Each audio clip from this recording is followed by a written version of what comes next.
الحمد لله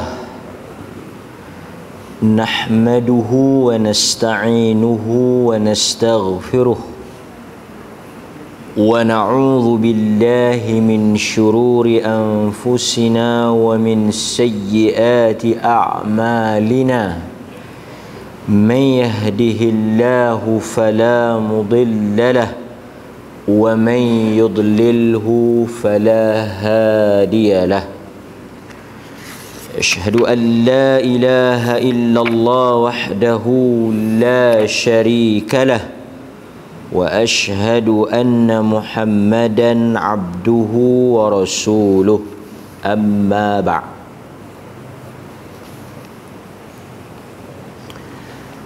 Hadirin mukminin, tuan-tuan muslimin muslimat yang dirahmati oleh Allah Azza wa Jalla, kita bersyukur kepada Allah kerana pada malam ini kita dapat sambung balik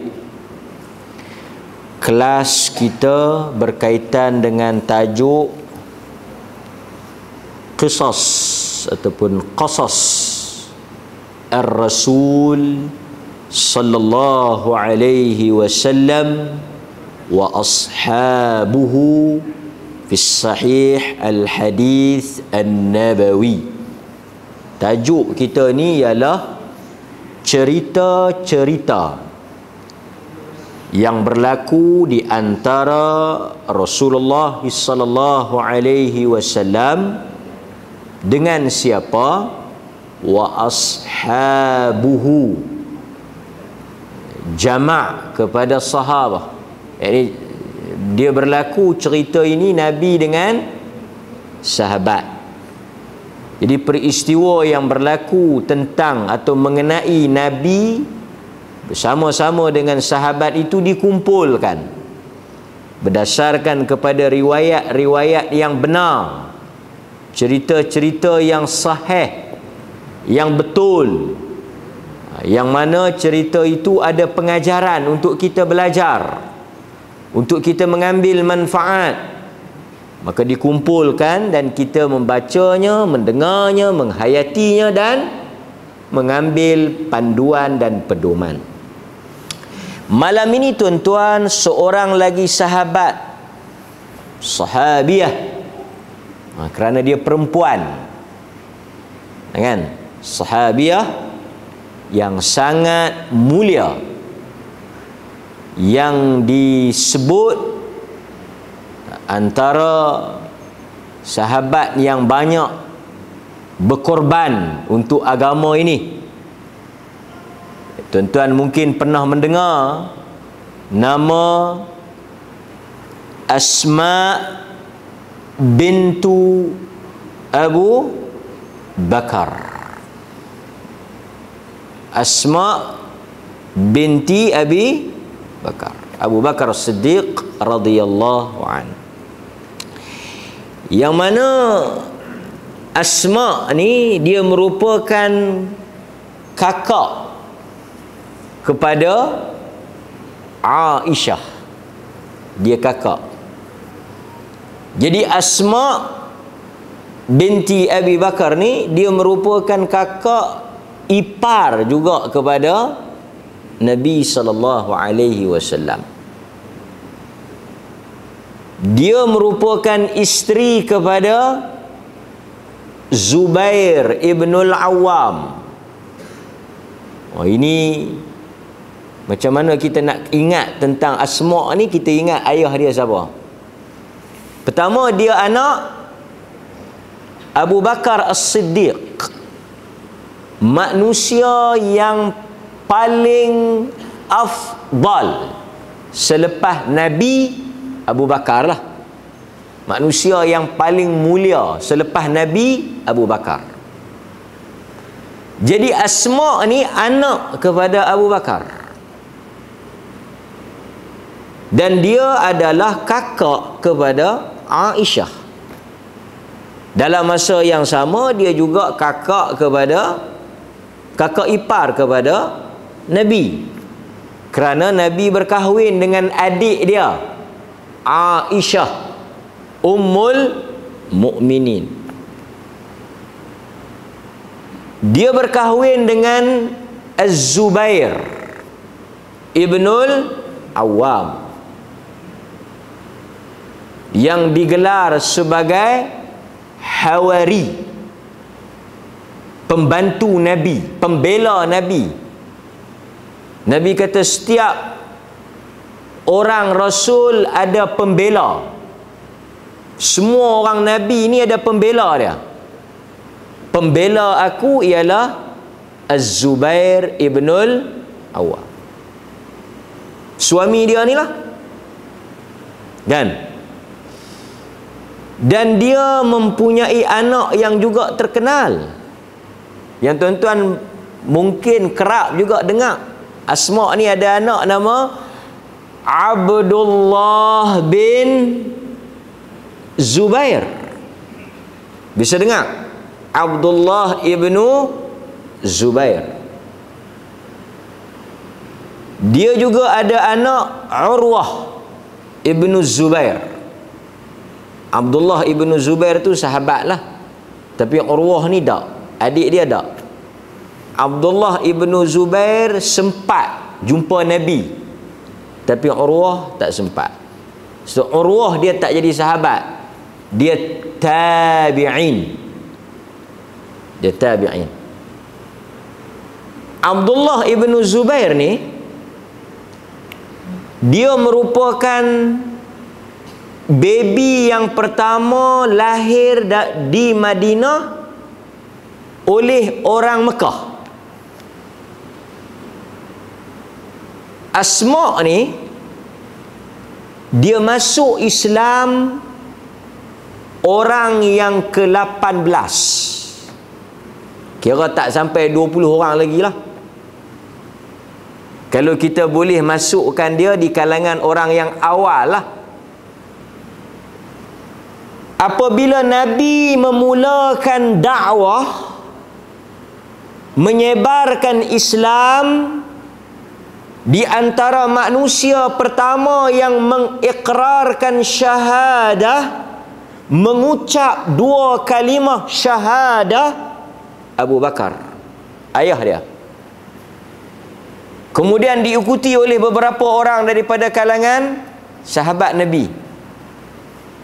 Dan di antara yang paling awal pada kedudukan nombor 18. Nombor 18. Kalau nombor keahlian tu 018. Maknanya orang yang ke-18 masuk mengucap tu Asma' bintu Abu Bakar. Dia orang yang ke-18. Dia kahwin dengan Az-Zubair Ibnul Awam di Mekah. Depa orang Mekah, anak Abu Bakar, orang Mekah lah. Muhajirin. Masa dia pindah tu, dia mengandung. Masa dia berhijrah daripada Mekah pergi ke Madinah, dia mengandung. Dan bila dia sampai di Madinah, dia orang pertama Mekah yang bersalin di Madinah. Orang lain tak ada lagi, baru sampai, dia sampai, kemudian dia bersalin. Jadi bayi yang pertama lahir di kota Madinah daripada orang Mekah, Abdullah ibn Zubair. Itu antara kelebihan mereka ni lah, orang Muhajirin. Dan dia ni terkenal kerana ketika dia berhijrah dalam keadaan dia mengandung, tuan-tuan, syarat mengandung, dia juga dikenali sebagai wanita yang mempunyai 2 tali. Dia ada 2 tali yang dia ikat di perut dia, itu untuk apa? Bawa makanan ketika dia berhijrah. Dzuniqatain. Wanita yang ada 2 tali. Kalau kita tanya dalam sejarah, siapa wanita yang digelar pemilik 2 tali, itu adalah Asma'. Jadi tuan-tuan, kalau ada anak perempuan bolehlah letak nama Asma, mengambil sempena nama sahabat kan. Jadi bila kita sebut Asma, kita akan teringat manusia yang hebat kan. Boleh letak Aisyah, banyak lagi nama-nama yang menarik yang bila kita sebut teringat kepada sahabat Nabi, banyak. Nusaibah. Jadi bila kita bubuh ni nama-nama ni, kita secara tidak langsung mengajar untuk mengingati sahabat. Kenapa letak nama Asma ni? Kita pun boleh cerita sejarah Asma kan. Okey, baik. Jadi Asma binti Abi Bakar ni, dia cerita an Asma binti Abi Bakar radhiyallahu anhuma qalat. Ni cerita dia lah, cerita dia. Dia kata, Asma ni cerita, dia kata tazawwajani Az-Zubair wa ma lahu fil ardi min malin wala mamlukin wala syai' ghairi nadih wa ghairi farasah. Aku telah berkahwin dengan Az-Zubair ibnul Awam, yang mana masa aku kahwin dengan Az-Zubair ni, wa ma lahu fil ardi min malin wala mamlukin. Az-Zubair ni masa Asma menikah dengan dia, dia tak ada harta, orang miskin. Dia kata wama lahu, dan tidaklah baginya fil ardi, di atas muka bumi ini, min mal. Az-Zubair ni tak ada harta, orang miskin. Wala mamluk, bukan takat harta benda duit ringgit, tak ada, tanah pun tak ada. Wala mamluk, hamba pun tak ada. Memang tak ada apa, miskin kan. Wala syai' ghairi nadih wa ghairi farasah. Dia kata dalam riwayat ni ada yang dimiliki oleh Az-Zubair ni seekor unta, seekor unta yang digunakan untuk mengangkut air, unta. Dan juga kuda, ada kuda, ada kuda, ada unta. Yang lain tak ada, miskin lah kan, tak kaya. Oleh kerana dia tak ada mamluk, tak ada hamba dan tak ada harta, akulah fakuntu a'lifu farasah, akulah yang bertugas untuk membantu suamiku ini memberi makan dan juga menguruskan kuda dan unta tadi. Kena tolong buat kerja. Suami miskin, tak ada pembantu, tak ada khadam, jadi dia kena buat kerja, tolong laki dia. Asma ni, ini menunjukkan kepada kita betapa mulianya isteri-isteri generasi salaf. Asma ni bukan sebarangan orang, manusia yang hebat. Dia tolong suami dia buat kerja.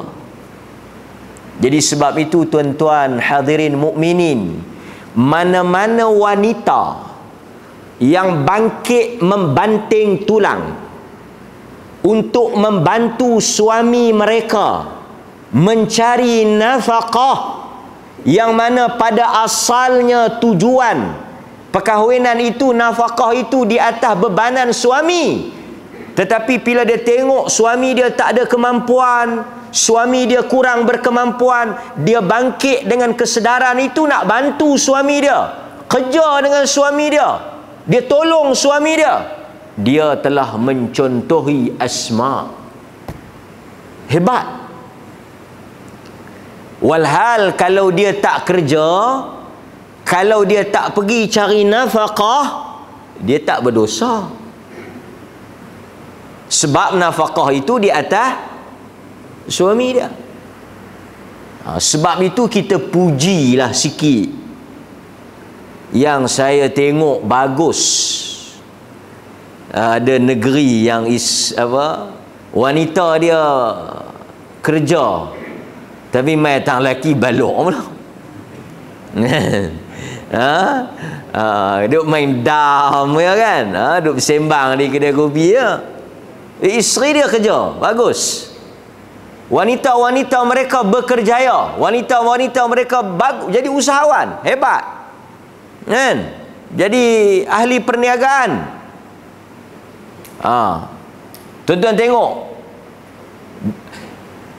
Tapi kita nak kata jugalah, Zubair bukan duk belengkak di rumah. Sekali lagi dia dengar hadis ni, dia duk dia tahang Asma, abang aku Zubair. Jadi hang keluarlah, abang nak buat apa? Aku Az-Zubair.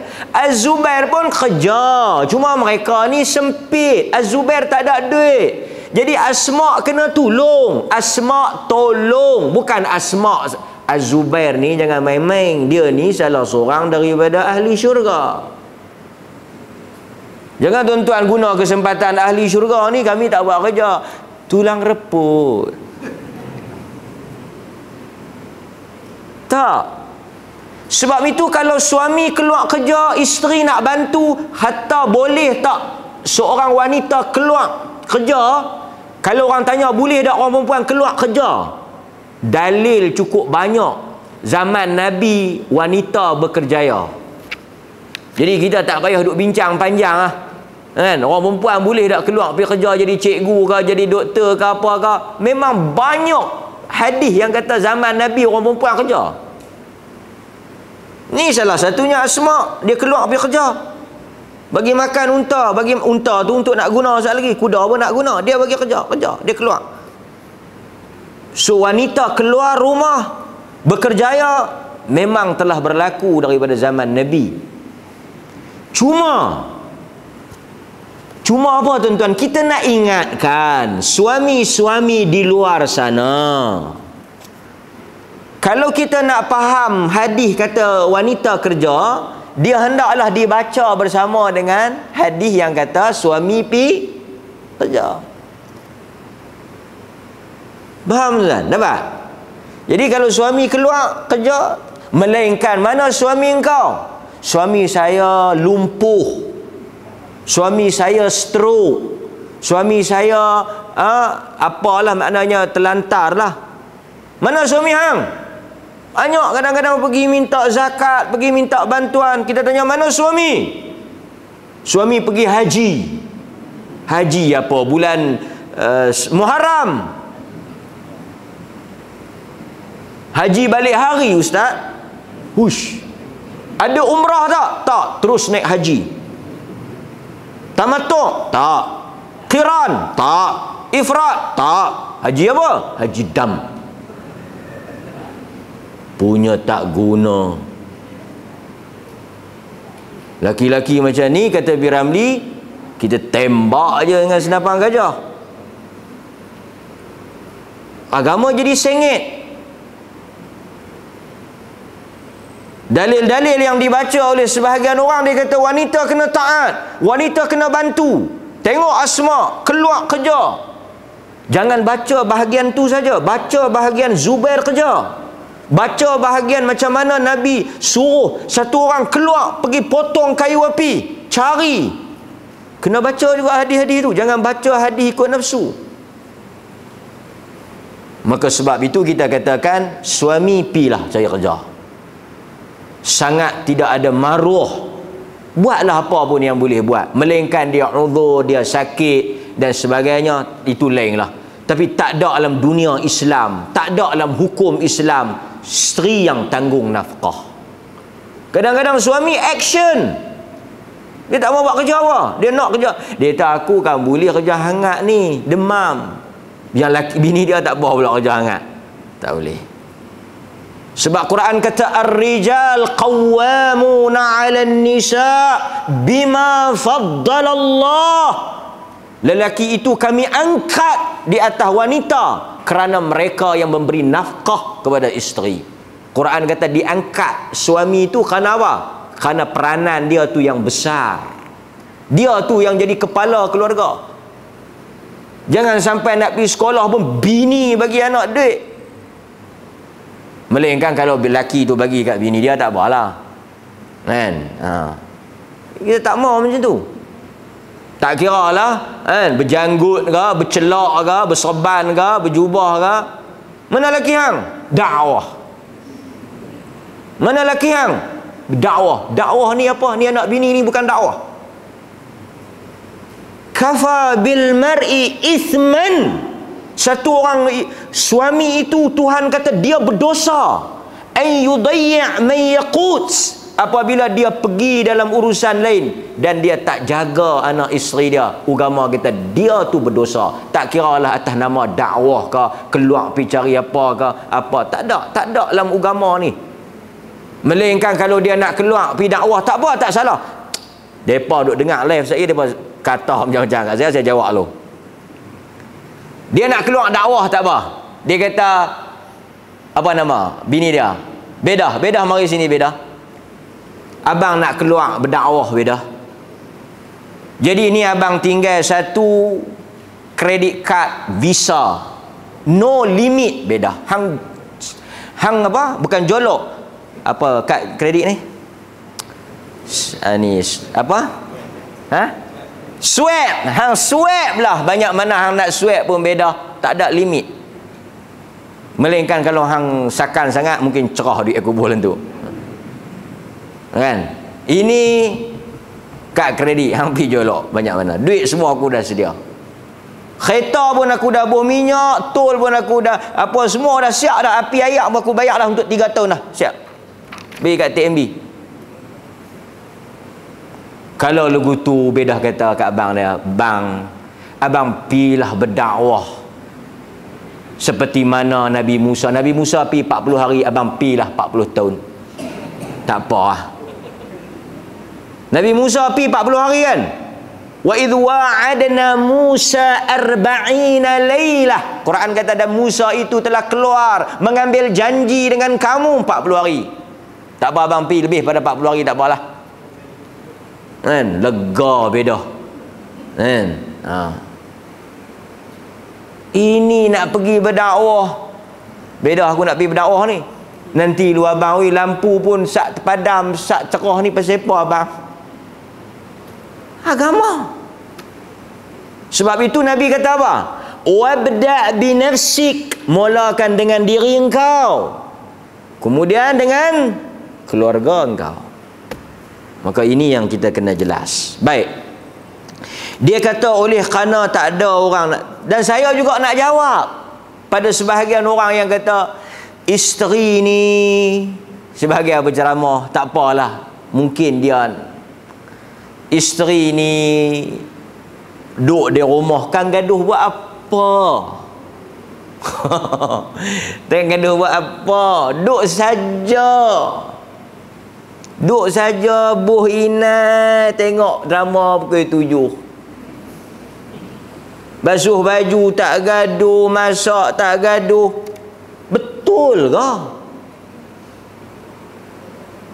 Sebahagian penceramah ni kadang-kadang dia cakap saya pun tak tahu. Pakar-pakar motivasi, layalah isteri kamu seperti bidadari. Jangan bagi buat apa. Jangan. Nanti apa? Calak tangan. Tuan-tuan, kita baca. Sebab saya tu bila kita nak bagi pandangan, kita tengok hadis Nabi kata apa. Betul ke isteri tak gaduh buat kerja rumah? Sedangkan bila kita baca dalam hadis-hadis Nabi, memang Nabi kata isteri ni dia kullukum ra'in wa kullukum mas'ulun an ra'iyatiha. Setiap orang ni dia ada tanggungjawab dia. Suami, isteri dan anak-anak. Isteri tanggungjawab dia di mana? Rumah suami dia. Tuan-tuan baca kisah Aisyah. Dia menikah dengan siapa? Aisyah menikah, Aisyah pula, Fatimah. Dia menikah dengan Sayyidina Ali. Dia pergi mengadu dekat Nabi apa dia? Dia tak larat uli tepung. Dia menikah ni, Fatimah menikah dengan Sayyidina Ali. Antara benda yang Fatimah ni, anak Nabi sayang ni, dia kena uli tepung, kena masak. Dia tu masak, Fatimah tu masak, uli tepung. Ali pun bukan lelaki senang, bukan orang senang Ali. Sayyidina Ali. Dia pergi mengadu, dia kata dekat ayah dia, ya Rasulullah, wahai ayah anda, bantak mailah orang kerja. Aku tak larat dah nak uli tepung. Sakit tangan-tangan ni, kerah tangan-tangan ni. Nabi pergi rumah, Nabi ajak apa? Nabi ajak la ilaha illallah, baca zikir sebelum tidur, nanti kau akan dapat kekuatan. Nabi tak kata salah tolong isteri, Nabi tak kata pula hang jak ya buat apa, hang duk saja. Ali ni apa duk biar bini buat kerja? Tak ada. Nabi Nabi ajak zikir. Bila kau buat kerja, kau zikir, Allah Ta'ala akan bagi kekuatan, Allah akan bagi kemampuan untuk kau buat kerja. Fatimah kata, bila aku amal zikir yang Nabi ajak tu, aku rasa kuat. Artinya dia, kita faham apa? Dia buat kerja rumah lah. Mai mana kata tak boleh buat kerja rumah? Mai mana kata duduk saja? Cuma memang di kalangan para fuqaha, Dr. Yusuf Al-Qaradawi umpamanya, dan sebelum daripada itu mazhab-mazhab pun ada bincang tentang bagaimana suami bila dia kahwin isteri ni, adakah mereka kena buat kerja. Memang ada perbincangan di kalangan fuqaha. Kita pun tahu ada. Sebahagiannya dia balik kepada satu apa dia? Kemampuan suami. Bini nak kena buat kerja ke tak? Tengok pada kemampuan suami. Pertama apa dia? Pertama, kalau suami tu kaya, boleh bagi orang gaji. Dan isteri pula yang dia kahwin tu yang jenis kaya, yang tak pernah buat apa, yang kena sabun melupah. Allah bang, persepak tangan cik ni, hang dah buat apa hari ni? Adalah cik basuh cawan sebiji. Allah, aku dah kata jangan duk basuh, hang tengok ni, jom pi pakar kulit. 3 hari tambah ayak, kulit melupah. Orang yang macam ni bila kita menikah, memang kita kena bagilah orang gaji. Kita pun mampu. Di dalam Al-Quran, Allah ada sebut satu ayat, orang perempuan tolong hafal elok. Quran sebut wa'ashiruhunna bil ma'ruf. Ayat ni Allah Ta'ala sebut dalam surah An-Nisa ayat 19. Wa'ashiruhunna bil ma'ruf. Quran kata apa?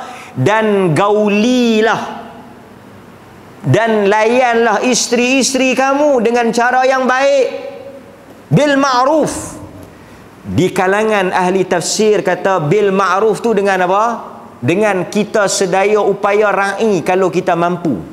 Cuba tuan-tuan tengok dalam tafsir.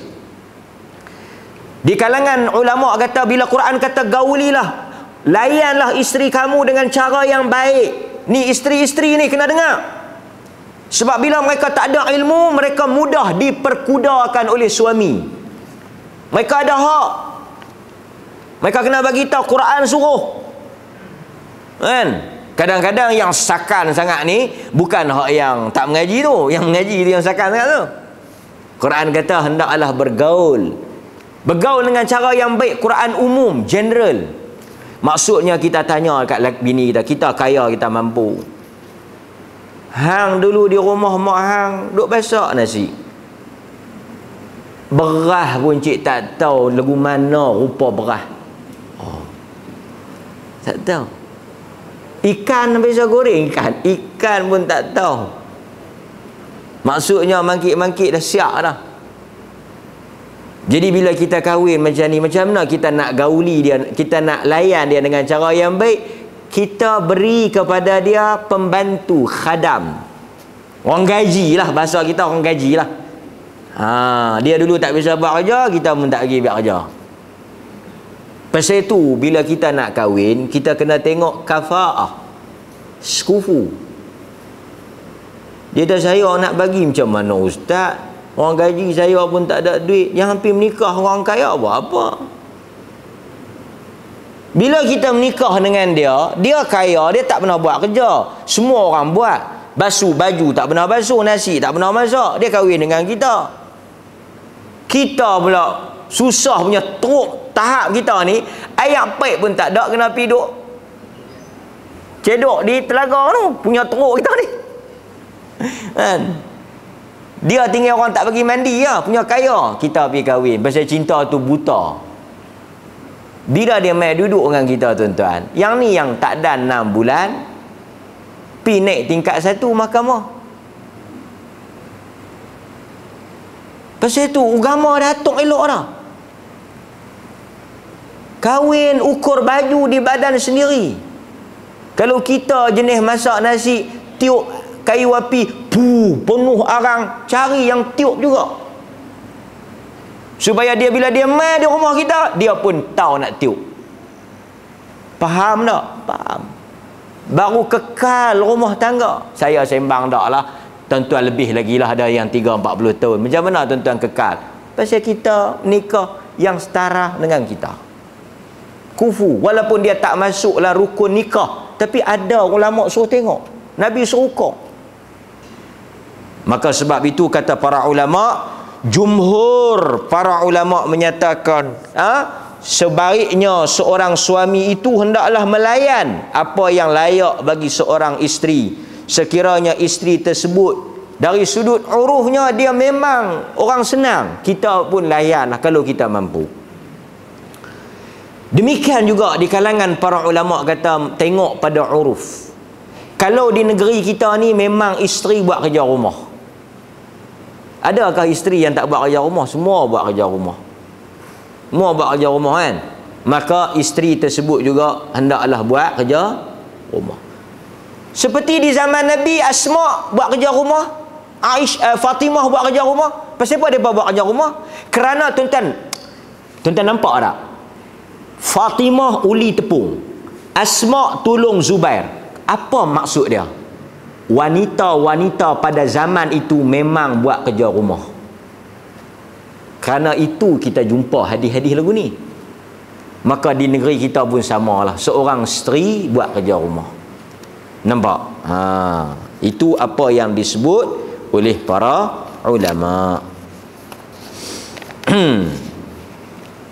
Di dalam mazhab Hanafi, umpamanya dia kata apa? Jika isteri tersebut enggan mengisar tepung, menguli roti. Ni zaman, contoh zaman dululah. Bini tu tak mau buat kerja. Macam kita tak mau basuh, tak mau masak nasi. Tak mau masak nasi, tak mau buat kerja rumah. Kerana apa? Kerana dia sakit atau dia tidak mampu untuk melakukan benda tersebut. Maka hendaklah suami itu menyediakan makanan yang sudah siap jika dia berkemampuan. Maknanya kalau isteri itu sakit, takkan kita nak paksa, kan? Nampak? Tetapi kata para ulama di dalam mazhab Hanafi juga, dia kata apa? Jika isteri tersebut mampu, berkebolehan untuk melakukan tugas tersebut, maka tidak wajib kepada suami untuk menyediakan benda tu. Dia kena buat sendiri. Dalam bahasanya, kalau dia sakit, kita tolong dia. Maknanya kita pergi sedia, kan? Balik mari persepah hang tak masak nasi ni, demam. Persepah hang tak masak nasi ni, COVID. Persepah hang tak masak ni, influenza, contoh. Jadi kita pun keluar, pergi beli. Kalau kita rasa beli kerak rugi, dia kata beli kerak rugilah, maka kita carilah seorang tukang masak lain. Kalau yang ni COVID, yang tak COVID masak. Dia kata hak ni kena COVID, hak ni kena influenza. Cari yang tak kena influenza, cari yang tak kena COVID. Boleh takkan nak kena serentak duk asing-asing? Faham tak? Kecuali kalau kluster tu daripada kita. Panjang yang tu, kalau tuan-tuan tak faham, bagus. Dalilnya ialah Rasulullah sallallahu alaihi wasallam mengarahkan Ali dan Fatimah untuk melakukan tugas masing-masing. Ni Nabi suruh. Ali bekerja di luar mencari nafkah, sedangkan rumah tangga diuruskan oleh Fatimah. Habis meta, rumah tangga siapa nak buat contoh kalau bukan rumah tangga anak Nabi? Siapa yang atuk dan siapa yang asuh rumah tangga Fatimah kalau bukan bapa dia? Siapa bapa dia? Wakil Tuhan. Jadi bila dia tengok anak dia yang dia sayang tu buat kerja, artinya benda tu memang agama suruh. Jadi kita tak payah duk bahas lah isteri tak payah buat kerja apa semua. Bila kita bagi kepahaman yang salah, saat ni isteri memberontak, pasal apa kami buat kerja, Tuhan pun tak suruh kami buat kerja. Nampak? Dah lah suami tu kena keluar pergi cari makan, balik dia pula kena besar. Isteri duduk mana? Isteri duduk tengok pukul 7 punya drama. Yang ni tuan-tuan, mula-mula pinggan tu bunyi pelan lah. Lepas tu faham lah kan? Baik. Berdasarkan apa yang disebut dalam mazhab Maliki, dia kata apa? Jika seorang suami itu kaya dan berkemampuan, manakala isterinya bukanlah seorang yang mempunyai pengetahuan ataupun kemahiran untuk melakukan hal tersebut, maka hendaklah suami itu melayan isteri dengan baik dengan menyediakan khadam kepadanya. Nampak? Dapat tak? Mazhab Maliki kata kalau suami itu kaya. Jadi kalau kita tak mau susah, nikah dengan orang kaya, boleh tak? Ini dok cinta buta, biarlah lagu mana pun tak apa, tak makan nasi pun tak apa, janji boleh menikah dengan dia. Lah hang duk kenyang boleh cakap lah. Betul tak tuan? Lari malam, siapa dia? Kita ada, kalau hadis kita tak baca, takkan tak tengok Sabariah. Sabariah lari dah. Nyonya Mansur dah pesan awal dah kat Sabariah. Akhirnya dia pilih siapa? Dr. Asmadi. Padanlah doktor dengan dia. Takkan nak kahwin dengan Kasim duk bawah kolong. Nak panggung pun tak boleh. Nampak tuan-tuan? Saya rasa Piramli sebelum buat cerita, dia baca hadis. Dia ambil roh hadis tu. Nampak? Nak ajak antara dua darjat. Kita tak soal di sisi Tuhan tak ada siapa lebih besar melainkan orang yang bertakwa. Tapi agama ajak kufu, kafarah. Baik. Hadirin mukminin, sambung balik.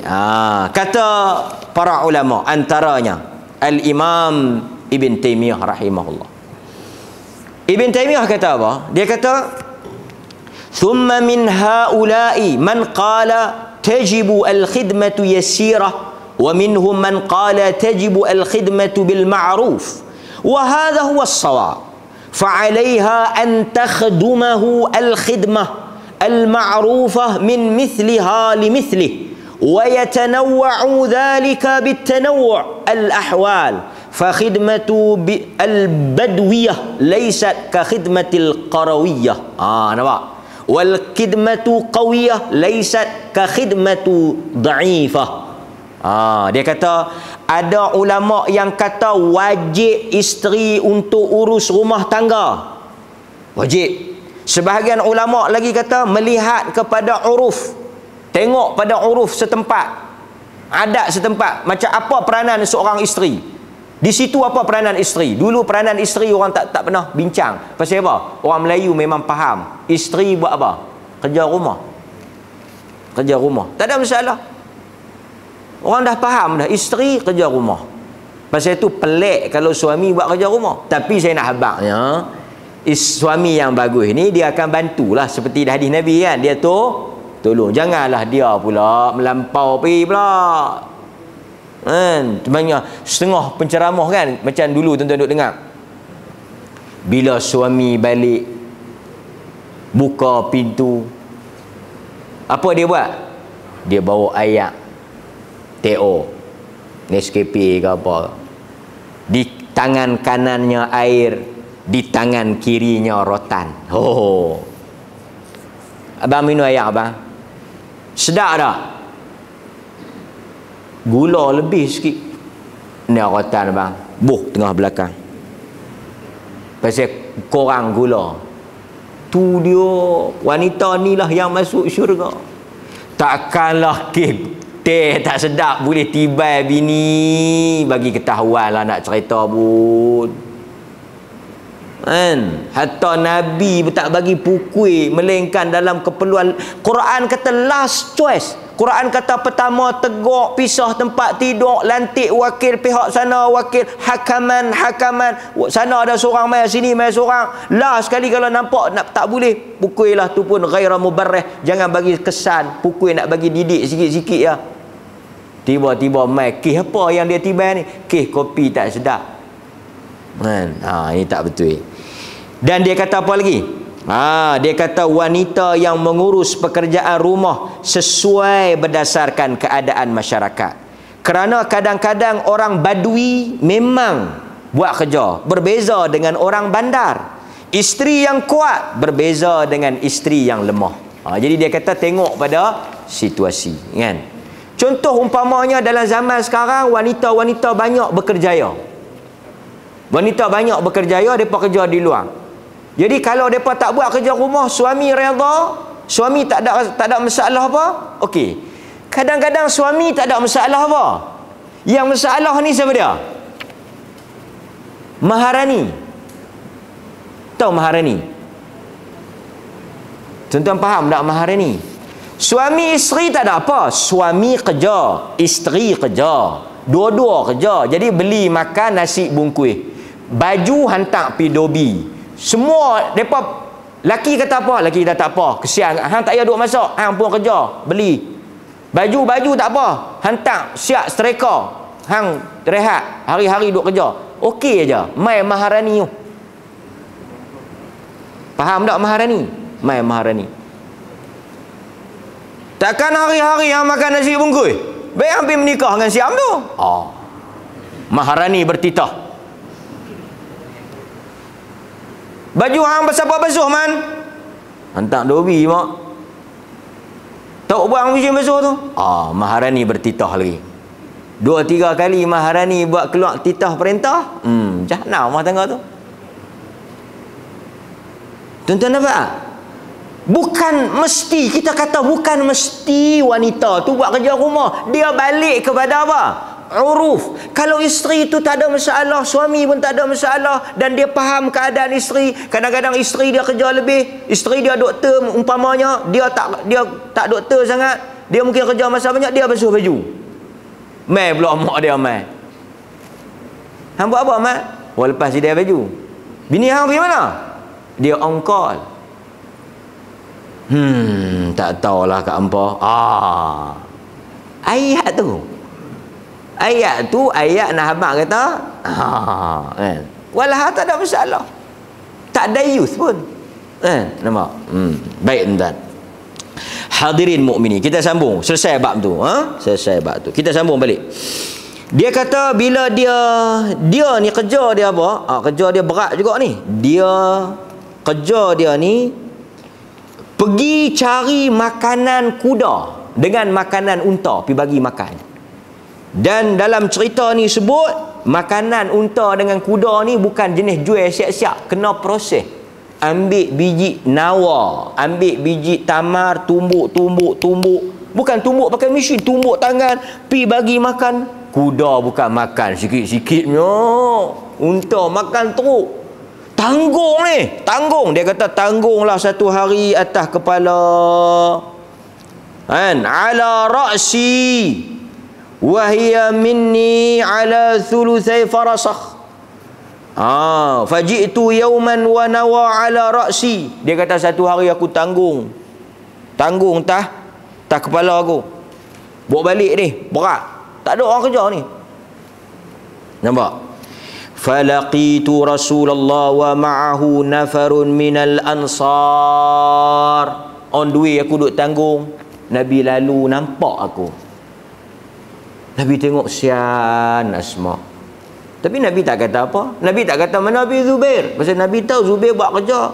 Zubair tak mampu. Asma tolong, baguslah. Cuma bila Nabi tengok, Nabi rasa kesian. Asma kata selain daripada Nabi adalah nafarun. Ada satu kumpulan orang Ansar join Nabi. Nabi pun fada'ani. Fada'ani. Nabi pun panggil aku. Nabi macam ajak liyahmilani khalfahu. Nabi kata ni main naik, lebih kurang macam tu lah, main naik tanggung tu, main naik, dia nak hantar balik. Di sini berlaku perbincangan di kalangan fuqaha. Nabi ajak naik sekali itu, sebahagian seperti pengarang kita dia kata khusus untuk Nabi lah benda ni, kan? Sebahagian lagi kata boleh dalam keadaan tertutup daripada fitnah. Artinya kalau satu orang wanita nak naik kereta ke, nak naik apa-apa dengan satu orang lelaki dalam keadaan benda tu terselamat daripada fitnah, dia boleh naik lah. Dia ada pandangan yang sebut begitu. Okey, baik. Kemudian dia kata, Nabi ajak dia naik. Dia kata yang pertama, aku malu dekat geng-geng yang duk ada tu. Tapi yang lebih berat untuk aku naik dengan Nabi ni, kerana aku mengingati Az-Zubair. Dia satu lelaki yang sangat cemburu. Sangat cemburu. Jadi aku bimbang, takut sekali lagi jadi tak elok. Maka aku pun tak naiklah dengan Nabi sallallahu alaihi wasallam. Nampak? Kemudian tuan-tuan, pendekkan cerita, dia kata apa? Setelah lama dia tolong Az-Zubair, ayah dia Abu Bakar. Ini peranan pak mentua ataupun pak Kediri lah. Abu Bakar buat apa? Dia tengok anak dia teruk, dia tengok menantu dia susah. Ini bagus, pak yang bagus ni. Dia mungkin ada kemampuan sikit.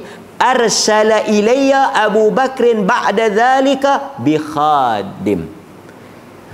Takfini siyasatal fars. Hantarlah mai Abu Bakar hamba, tolong buat kerja, lega aku. Azan lu tuan-tuan, sekali lagi kita perhabis apa ending cerita ni. Wallahu taala a'lam.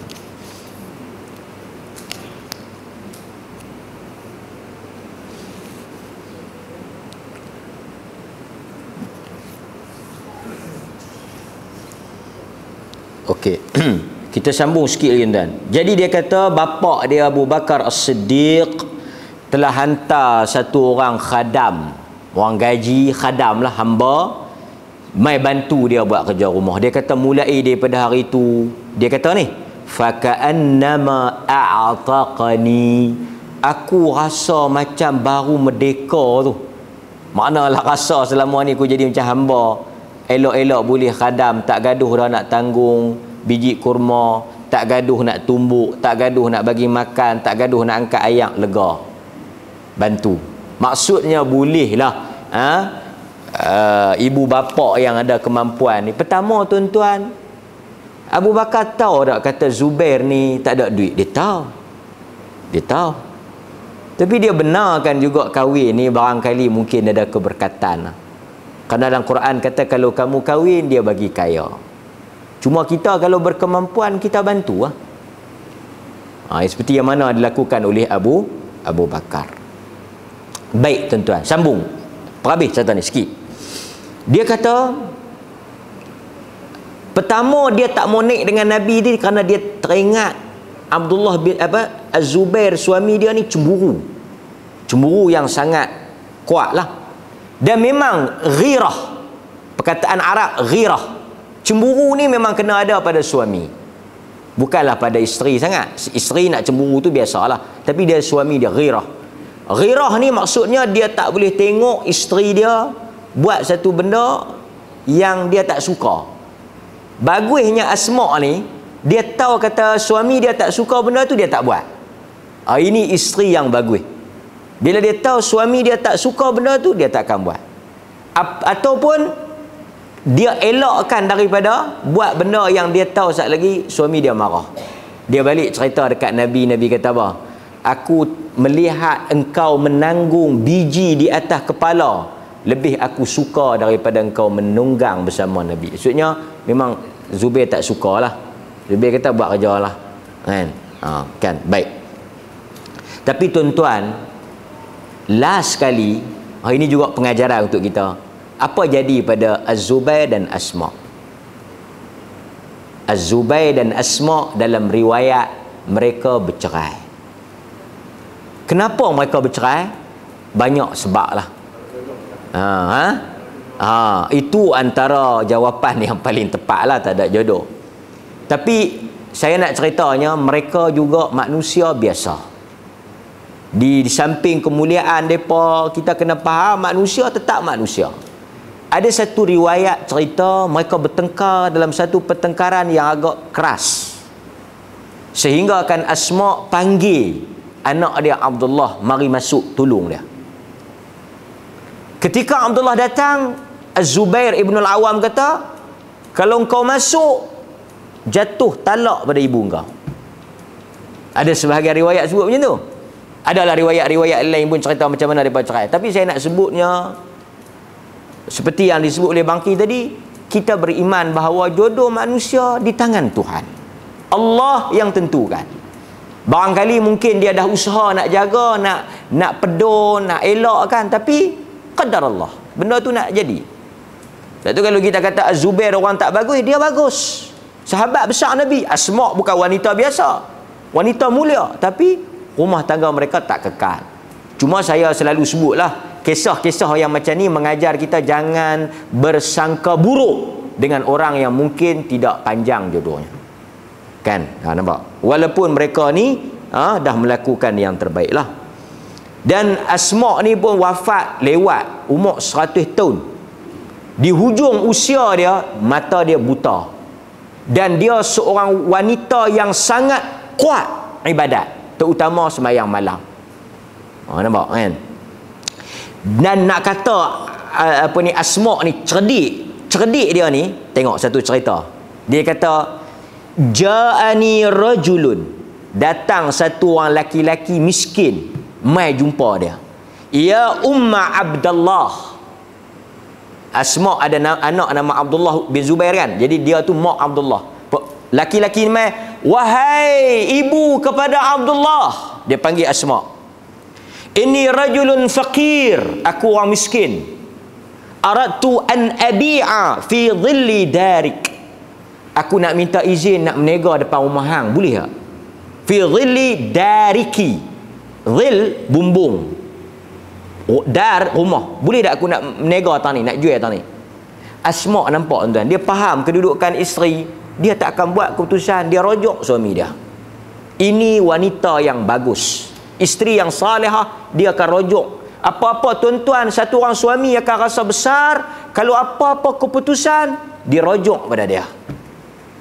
Dia kata macam ni, aku nak bagi, memang aku nak bagi, tapi nak kena tanya laki aku Az-Zubair.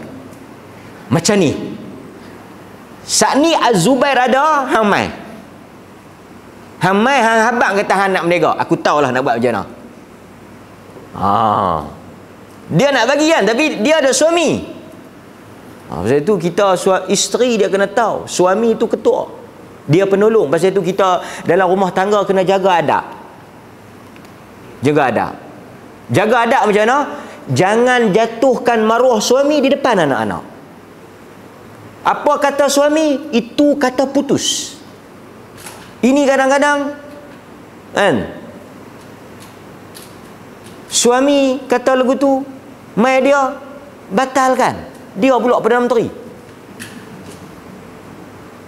Bila lelaki dia kata ni, abang kat anak dia kan, sekian-sekian, mai dia tak ya, kira dengan puak hang. Tu dia. Jadi tak ada hormat. Cakap dengan suami bila anak-anak tengok, tu dia pak kita ni. Bukan timbalan Perdana Menteri, timbalan menteri ya, menteri benar. Kan? Jekah macam tu ya depan, jekah lelaki dia depan anak-anak. Malu lah kan, jatuh marah. Isteri bila anak mai tanya, macam mana mak? Hampa pergi tanya pak hang. Itu baru betul. Apa kata pak hang? Tapi benda yang elok lah kalau pak pun jenis kong kali kong. Mak tak bagi isap rokok tapi pak isap, ikut pak hang lah. Yang tu tak guna kan. Yang tu tak mau. Yang betul-betul. Macam mana mak bolehkah nak minum ketum cakorai ni? Pak hang minum tak? Pak sehari 3 gelas hampa minum lah. Tu tak boleh lah. Yang ni benda betul ni. Kan? Kadang-kadang bila kata putus daripada suami, macam mana mak? Tanya dah pak, dia tak bagi keluar. Anak perempuan tanya pak dia nak keluar pergi karaoke. Pak kata tak boleh pergi lah karaoke, tak elok. Dia pergi tanya mak dia, mak, minta dah kat pak nak pergi karaoke. Pak kata tak boleh. Hampir ya, kira orang pak aku tahu lah nak kata apa lagi. Tu dia yang mak ni. Lepas tu pak tanya, pergi mana kakak? Pergi karaoke. Tadi aku kata jangan nak pergi. Mak dia mai, ni dia dah kata apa? Kita pun kan tahu mana tu dia. Start motor pak tu pergi minum cakorai tu. Apa ni? Nak jadi apa rumah tangga kita ni? Rosak. Cukup tuan-tuan, sambung balik. Dia nak pergi kat tu. Tadi cerita rajulun faqir, apa pergi melarut kat tu? Masya-Allah. Okey, dia kata apa? Okey, mari kita kata. Dia kata hamai lagi. Ada Az-Zubair hamai. Dia pun nampak Az-Zubair ada, dia mai. Dia kata, ya Umma Abdullah. Az-Zubair duk ada. Dia kata, wahai Ummu Abdullah, mak kepada Abdullah, bolehkah aku nak berniaga? Apa dia ni, dia bagi dah, tapi nak tunggu kata laki dia. Tengok dia kata apa? Malaka bil Madinah illa dari. Asma' hak yang dia nak bagi ni, tengok dia pandai. Dia pandai teka laki dia.